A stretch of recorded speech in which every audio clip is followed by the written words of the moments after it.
इस वक्त पूरी दुनिया में इजराइल और ईरान की जंग के दौरान देख लिया कि दाढ़ी टोपी वालों ने दुश्मन का क्या हाल किया है।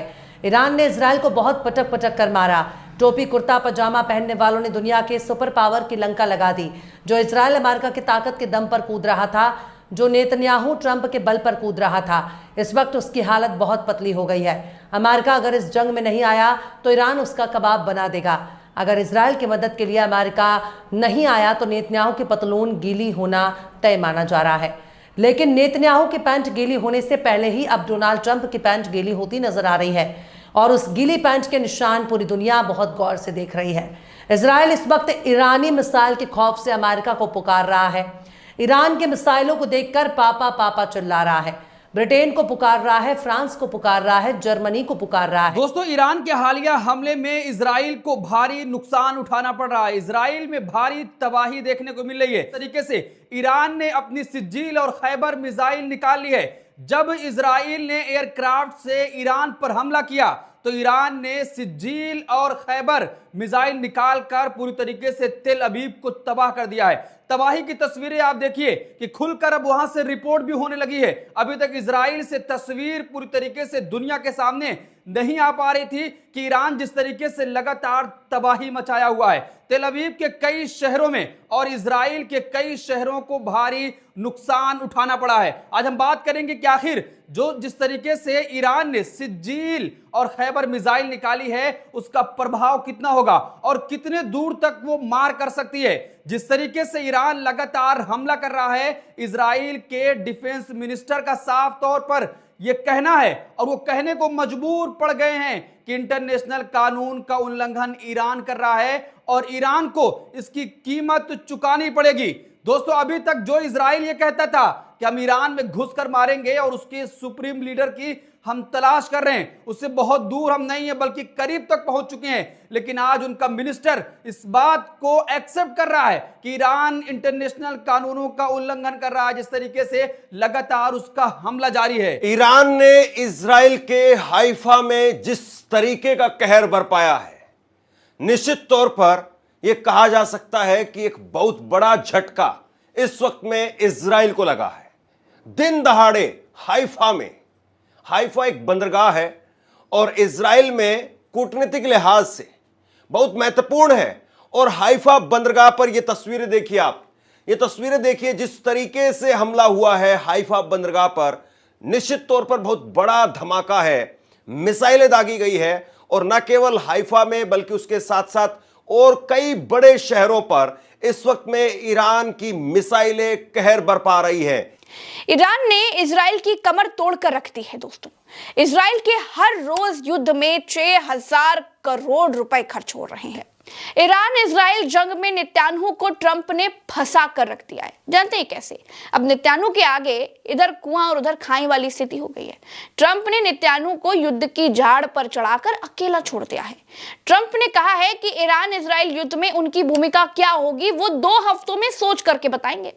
इजराइल ईरान वॉर जो कि ट्रंप की समझ से बाहर निकल गया है। दोस्तों, डोनाल्ड ट्रंप को समझ में ही नहीं आ रहा है कि इजराइल के लिए वो एक बार ईरान की जंग में घुस गए तो क्या मुंह लेकर के युद्ध से बाहर आएंगे। जी हाँ दोस्तों, जैसा कि आपने इस वीडियो को मुलाहिजा किया है, ये मुकम्मल वीडियो हम आपके साथ शेयर करने वाले हैं। ईरान इसराइल पर मिसाइल दागे ही जा रहा है। ईरान के इसराइल पर मिसाइल रुकने का नाम ही नहीं ले रहे।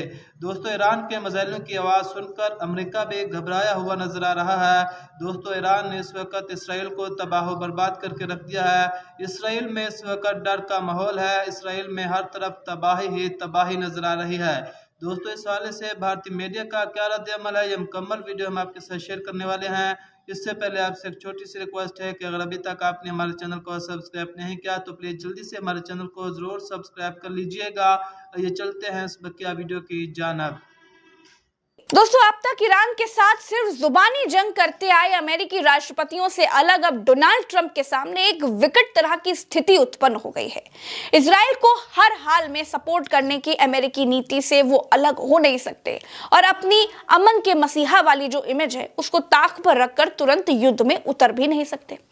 दोस्तों, सच ये है कि ट्रंप को कुछ सूझ ही नहीं रहा है, वो करें तो करें क्या। इसीलिए 2 हफ्ते का समय ले लिया है वो 2 हफ्ते में ये समझेंगे कि ईरान इजराइल युद्ध में उनकी भूमिका क्या होगी। 2 हफ्तों का समय इसीलिए मांगा गया होगा क्योंकि दोस्तों 14 दिन का समय बहुत होता है। इतने दिनों में तो पता चल जाएगा कि जीत कौन रहा है। ईरानी मिसाइलों के हमलों से अगर इजराइल में ज्यादा तबाही होती है तो ट्रंप के पास अमेरिकी जनता को बताने के लिए वजह होगी कि उन्हें ईरान पर हमला क्यों करना पड़ा है। दूसरा, ट्रंप चाहते हैं कि नेतान्याहू उनके सामने आकर के दुनिया के सामने एक बार गिड़गिड़ा करके मदद की गुहार लगाएं, उनसे मदद मांगे। अगर ट्रंप युद्ध में शामिल होने में थोड़ा और वक्त लेते हैं तो इजराइल के सामने गिड़गिड़ाने के अलावा कोई और विकल्प भी नहीं होगा। दोस्तों वैसे तो पर्दे के पीछे से अमेरिका इजराइल की मदद कर रहा है क्योंकि दुनिया जानती है पिछले 3 सालों से इजराइल गाजा पर जो बम गिरा रहा है उसके पास इतना असलहा, इतना बारूद कहां से आ रहा है। इतना ही नहीं दोस्तों, हफ्ते भर से इजरायली फाइटर प्लेन ईरान पर जब हमला करने के लिए जा रहे हैं तो वापस लौटने का ईंधन उन्हें किस रास्ते से मिल रहा है? अमेरिका दे रहा है। लोग समझ रहे हैं। तो कुल मिलाकर दोस्तों ये कहा जा सकता है कि इजराइल अमेरिकी चंदे पर ईरान से युद्ध लड़ रहा है।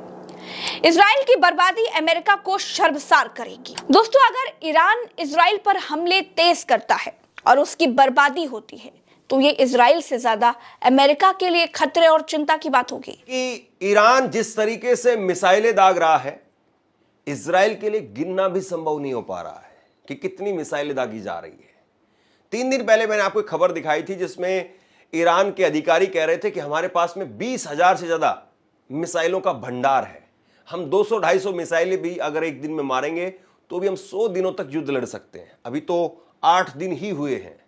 देखिए, अगर सिज्जील और खैबर मिसाइल की बात करें तो ये सबसे ताकतवर और अहम मानी जा रही है क्योंकि इसकी रेंज 2000 किलोमीटर से ज्यादा है और इसमें जो पेलोड है वो 1000 किलोग्राम से भी ज्यादा है। यानी जिस तरीके से एक फाइटर जेट तबाही मचाता है उससे ज्यादा इसकी मिसाइल यानी सिज्जील और खैबर मिसाइल इजराइल में घुसकर मार रही हैं। जिस तरीके से फाइटर जेट के जरिए से किसी भी शहर में किसी भी देश में तबाही मचती है उससे कहीं ज्यादा ये दोनों मिसाइलें। जी हाँ दोस्तों, जैसा कि आपने इस वीडियो को मुलाहिजा किया है कि ईरान ने इसराइल को तबाह बर्बाद करके रख दिया है। वो इसराइल जो ईरान के सुप्रीम लीडर को मारने की धमकियां दे रहा था, अब अमेरिका और इसराइल दोनों ही घबराए हुए नजर आ रहे हैं। दोस्तों इस वाले से आप क्या कहना चाहेंगे? आप अपनी कीमती राय से हमें कमेंट बॉक्स में ज़रूर आगाह करें।